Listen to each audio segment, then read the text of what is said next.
বছরে ৩৬৪ দিনই শুনশান। পাহাড়ি উপত্যকার নিস্তব্ধতা ঘিরে রাখে প্রাচীন এই মন্দিরকে। কোনো ঘন্টার আওয়াজ নেই, ভক্তের ভিড় নেই, ধূপ বা প্রদীপের আলোও নেই। কিন্তু রাখি বন্ধনের দিন সেই নিস্তব্ধতা কাটিয়ে আচমকাই প্রাণ ফিরে পায় গোটা এলাকা। সারা বছর বন্ধ থাকা দরজা একদিনের জন্য খুলে যায়। এই অলৌকিক ঘটনার সাক্ষী থাকে উত্তরাখণ্ডের চামোলি জেলার উরগ্রাম উপত্যকা। মন্দিরের নাম বংশীনারায়ণ। প্রচলিত বিশ্বাস, এই মন্দিরে নারদ মুনি সারা বছর ভগবান বিষ্ণুর উপাসনায় লিপ্ত থাকেন। কেবল রাখির দিন তিনি পাতাল লোকে গমন করেন মাতা লক্ষ্মীর সঙ্গে।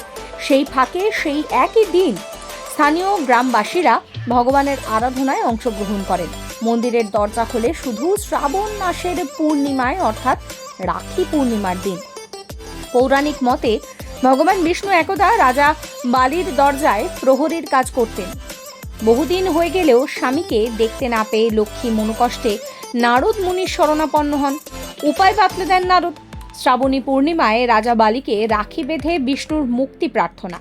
সেই মতে লক্ষ্মী রাখি বেঁধেছিলেন। বিষ্ণু পাতাল থেকে মুক্তি পান এবং সর্বপ্রথম আবির্ভূত হন এই বংশীনারায়ণ মন্দিরে। সেই থেকেই চলছে এই দিনে বিশেষ উদযাপন।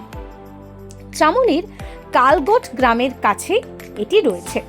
প্রায় ১৫,০০০ কিলোমিটার দীর্ঘ পথ ট্রেক করে পৌঁছাতে হয় এই মন্দিরে। দেবগ্রাম থেকে শুরু হওয়া এই পথ পেরিয়ে যেতে যেতে চোখে পড়ে সবুজ বন, বিভিন্ন রকমের গুহা, ধর্মীয় স্থান ইত্যাদি। এই একদিনের পুজোয় থাকে বিশেষ নৈবেদ্য।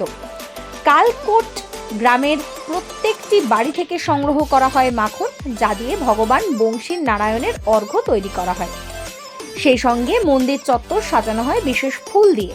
সারা বছর এখানে কিন্তু কোনো রকম কিছু করা হয় না, যা কিছু করা হয় এই একদিনেই করা হয়। প্রায় ৮তম শতকে নির্মিত এই মন্দিরটি স্থাপত্য রীতির এক অদ্ভুত নিদর্শন। মাত্র ১০ ফুট উচ্চতার এই মন্দিরটির গর্ভগৃহটি বর্গাকার, মূর্তি চতুর্ভুজ, যার হাতে শঙ্খ, চক্র, গদা, পদ্ম ধরে রয়েছে নারায়ণ। সারা বছর মন্দিরের দরজা বন্ধ থাকলেও শ্রাবণী পূর্ণিমার দিন দূর দূরান্ত থেকে ভক্তরা আসেন। ভোর হতেই শুরু হয়ে যায় দর্শনার্থীদের লম্বা লাইন। মনে করা হয় এই বিশেষ দিনে ভগবান দর্শন লাভ করলে জীবনে সুখ, শান্তি, সমৃদ্ধি আসে। Follow for more.